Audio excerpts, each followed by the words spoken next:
Hey guys, Dr. Morse, injury experts. So we just saw a heck of a game between the 49ers and the Rams.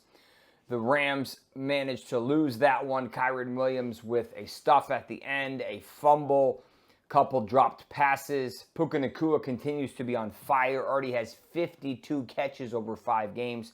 Christian McCaffrey was on fire early in the game. Didn't do a whole lot in the second half, but I still think he finished with over 30 touches. Mac Jones looking legitimate. Now, this is a preview of Week 5 after, obviously, the Thursday night game. So it is just about midnight here on the East Coast, and I'm going to give you a quick and straightforward overview of what to expect in this Sunday and Monday's games.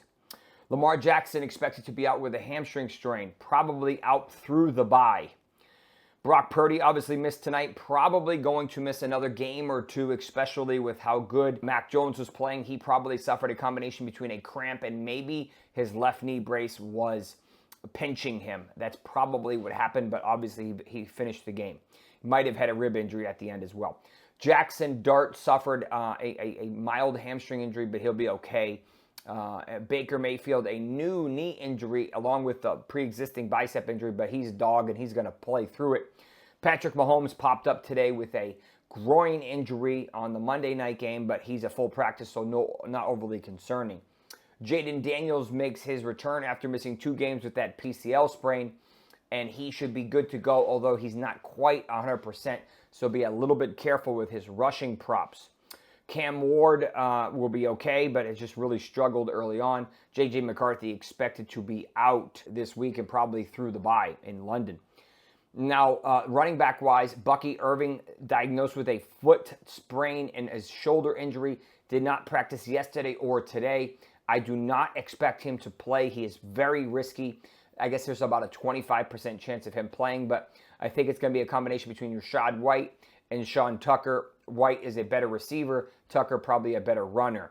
Trey Benson unfortunately suffered a pretty significant knee injury, probably a bad MCL sprain as well as a meniscal tear, and probably going to miss closer to 6 weeks than 4.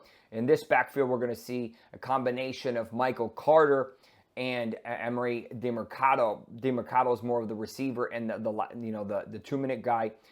Carter seems to be a little bit more of a pure rusher.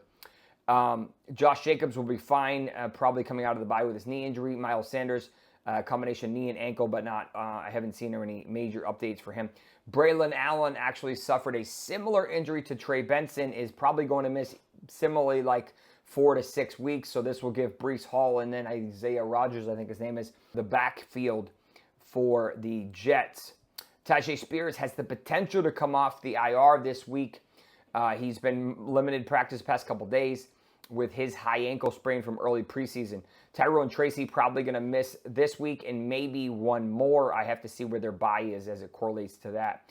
Chuba Hubbard probably going to miss this game. He re-injured his calf strain last week, and as a result, he is very high risk for really aggravating it this week and really missing probably a month if he were to re-injure it again. So as a result, I think they sit him. Rico Dowell becomes the RB1 there. This could be a breakout game for T-Mac. JCM, or a.k.a. Bill, should be good with his knee injury from last week.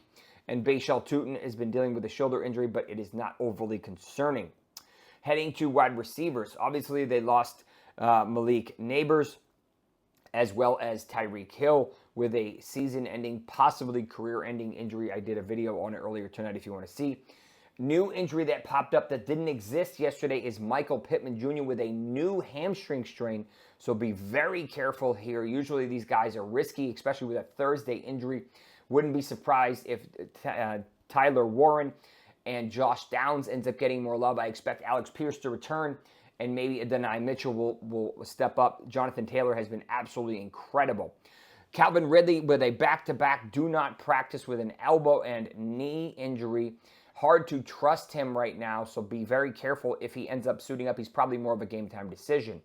Darnell Mooney is on a bye, but could potentially return next week with his hamstring injury. Sounds relatively mild.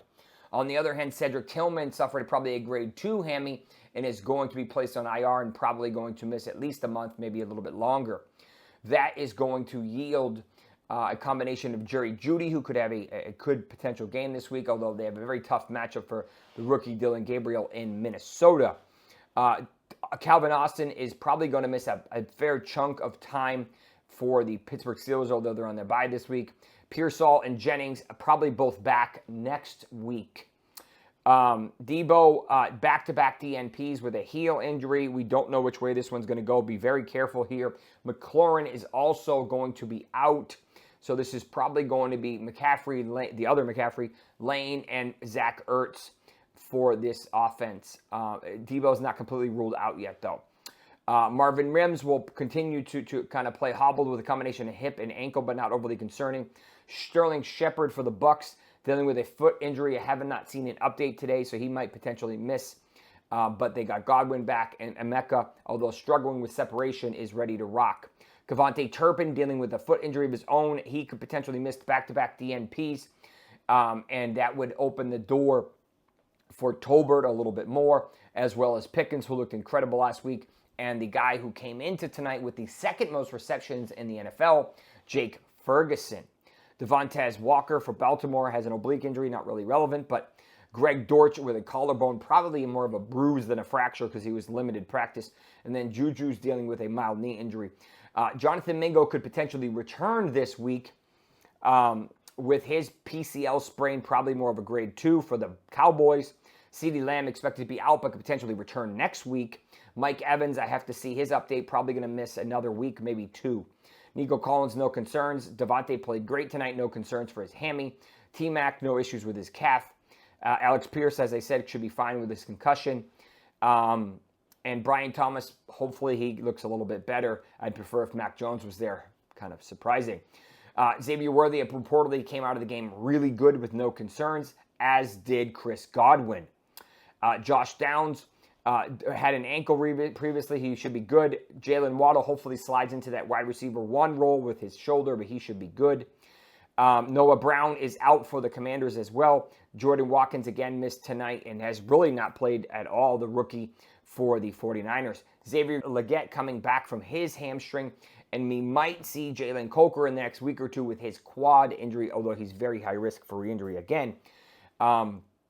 Heading into tight ends, Dallas Goedert is banged up with a little bit of a knee injury, but he came back to practice today, so I think he'll end up playing. I have not seen an update on Juwan Johnson. I'll provide one. I expect him to probably play through this. Harrison Bryant for the Houston Texans with a mild shoulder injury, but not really relevant. Taysom Hill and Foster Moreau could potentially return off the IR with both knee injuries. Taysom with an ACL. Foster never really gave us specifics. Maybe it was an ACL as well. Probably going to take about a month to ramp up. Darren Waller looked incredible last week in limited time and probably going to get more of a role, obviously, with Tyreek out. He was really running more wide receiver routes than he was tight end routes, and obviously a big red zone threat, so maybe someone to consider. He's been dealing with a hip injury that kept him out the first 3 games. Evan Ingram looked pretty good last week after his back injury. Noah Fant will be back with his concussion, and Michael Mayer presumably with his concussion. Brock Bowers suffered a re-injury potentially and did not practice today after a limited practice yesterday. He was trending in the right direction and should have been close to cleared to 100%. So it's unclear if this is a re-aggravation of that PCL or something else in the same knee, or the opposite knee, I guess, technically. So we'll have to keep an eye on that. Mason Taylor looks really good as the basically wide receiver 2 for the Jets, and Fields is hitting him early and often. He has a great matchup this week. I tweeted out earlier I might consider starting him over TJ Hawkinson until they can figure out the offensive line issues. Isaiah Likely should be good. Will Dissly may be able to make his return this week. And there are a lot of guys injured as of now. That's who I have heading into week 5. I will give you more updates over the next day or two as they come out. Thank you for tuning in. We will see you on Sunday night for the injury wrap-up after week 5. Good luck and take care.